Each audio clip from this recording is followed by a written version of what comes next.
Kechasi tez-tez uyg'onasizmi? Prostata bezi sizni bezovta qilyaptimi? Prostamix 14 ta tabiiy giyohdan tayyorlangan kapsulalar prostatit, jinsiy zaiflik va adenomaga qarshi kuchli vosita. Bir hafta ichida siz natijani his qilasiz. Minglab erkaklar Prostamixni tanladi. Sizchi? Bugunning o'zida buyurtma bering va 50% lik chegirmani faollashtiring. Kafolati bor. Natija bo'lmasa pulingiz qaytariladi. 55 kodi bilan 503 22 00 raqamiga qo'ng'iroq qiling. Mutaxassislar bilan bog'laning va buyurtma bering.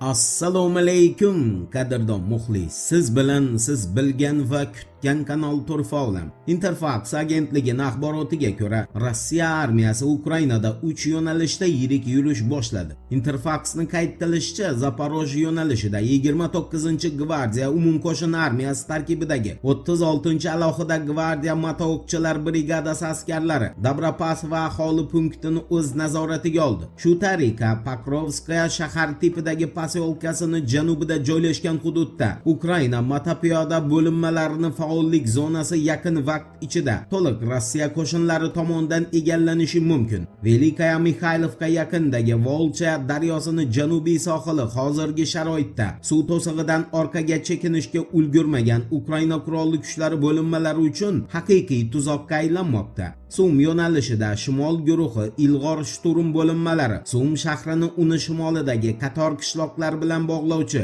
N07 avtomobil yo'liga chiqib oldi hamda Karchakovkani g'arbida joylashgan Xotini va Pisaryovka aholi punktlariga yaqinlashdi. Bu harakat raqibning ehtimoliy zarbani kutish sharoitida front bo'ylab mavjud kuchlarini yanada kengroq yoyishga majbur qilmoqda. Bundan tashqari shimol bo'linmasi askarlari Yunakovkadan janub tomon harakatlanishni boshladi. Asosiy maqsadlar esa Kianitsa, Novaya Sech, Krapovshina va Marino qishloqlarini egallash hisoblanadi. Ushbu hududlar nazoratga olingan taqdirda shimol bo'linmasi Ukraina qurolli kuchlari mustahkamlangan mudofaa inshootlari yaxshi rivojlanmagan ulkan o'rmon massiviga chiqish imkoniga ega bo'ladi. Konstantinovka yo'nalishida Rossiya qurolli kuchlarining ilg'or shturm guruhlari Novodmitrovka hamda Krasniy Oktyabr zavodini 4-sehi chizig'i bo'ylab jamlashga majbur qildi. Rossiya qo'shinlari aynan shu vaziyatdan foydalangan. Tashlab ketilgan non zavodi va radio televideniya uzatish stansiyasi atrofidagi xususiy turar joylar tomon olib boruvchi yondashuvlarni yopish uchun Ukraina qurolli kuchlarida yetarli kuch qolmagan.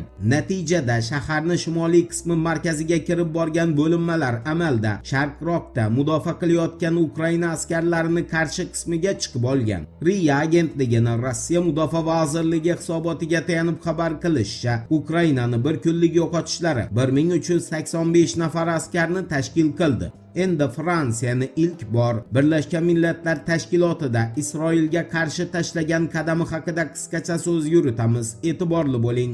La Figaro agentligining xabar qilishicha, Fransiya Isroilni Livandagi operatsiyasi sababli Birlashgan Millatlar Tashkiloti Xavfsizlik kengashini chaqirishni talab qilgan. La Figaroga ko'ra, Fransiya tashqi ishlar vaziri Jean-Noël Barrot Livan tashqi ishlar vaziri Yusuf Radjai bilan suhbatda Parij Birlashgan Millatlar Tashkiloti Xavfsizlik kengashini favqulodda yig'ilishini chaqirishni talab qilgani va unda Isroilni Hizbulloh tashkilotiga qarshi harbiy operatsiyasini kengaytirish masalasini muhokama qilishni taklif etganini ma'lum qilgan. Xabaringiz bor, Isroil armiyasi Livan janubidagi o'z operatsiyasi hududini kengaytirib, Hizbullohni bir nechta guruhlarni qurshovda qoldirdi. Shuningdek, harbiylar o'rta asrlarga oid Bofur qalasini egalladi. Bu voqea qalani 1982-yilda birinchi marta bosib olinganidan roppa-rosa 44 yil o'tib, Yahudiy taqvimi bo'yicha Sivan oyining 16-kunida sodir bo'ldi. Bunga javoban Hizbulloh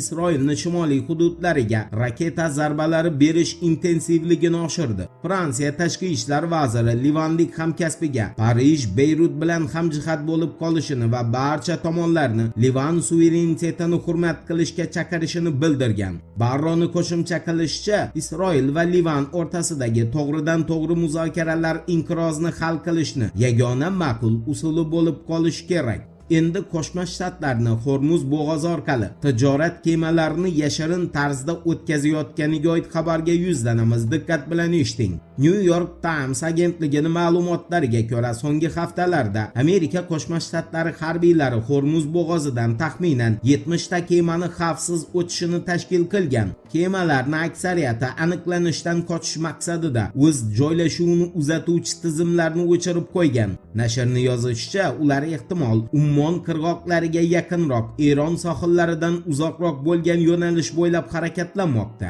Amerika Qo'shma Shtatlari bilan muvofiqlashtirilgan bunday o'tishlar soni kuniga 3 ta atrofida ekani qayd etilgan. Holbuki harbiy mojaro boshlanishidan avval Hormuz bo'g'ozi orqali har kuni 100 dan ortiq kema o'tar edi. Voqealar rivojini birgalikda kuzatamiz. Turfovlan bilan qoling.